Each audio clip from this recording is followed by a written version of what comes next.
আগামী দিনের প্রধানমন্ত্রী হিসেবে ডক্টর শফিকুর রহমান, জামাতের আমির, বিএনপির ভারপ্রাপ্ত চেয়ারম্যান তারেক রহমান, কাকে আপনি যোগ্য মনে করছেন? আসলে তিনজনেই যোগ্য ব্যক্তি।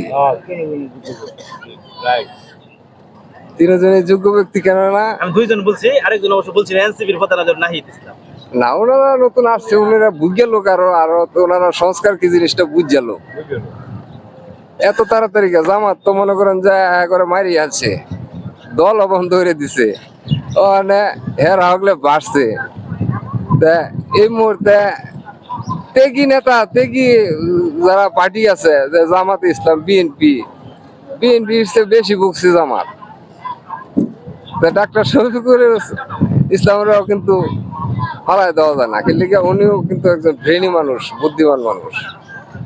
তারেক রহমান তো দীর্ঘদিন রাজনৈতিক অভিজ্ঞতা, কারাবরণ, তারেক রহমান, তারেক রহমানের কিছু বুঝার দরকার আছে, কেলিগা না তারা বুঝার ভুল আছে অতীতে, যেরকম আমরা যেরকম ভুল করে এরকম হয়ে গেছি গিয়া, ওনারও এরকম ভুলেই নিয়ে ওই পর্যায়ে গেছে।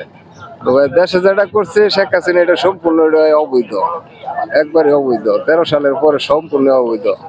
ইউনূসরে যদি কেউ অবৈধ, তাহলে আমি মানবো। আমি এই প্রশ্নটাই ছেড়ে দিই তার সামনে, যে কোন বৈধতা মিলে আপনি কি ভোট দিতে পারছেন? আমি কি 20 বছরের মধ্যে ভোট দিতে পারছি? আমার ফ্যামিলিতে ভোটই নাই দুইটা।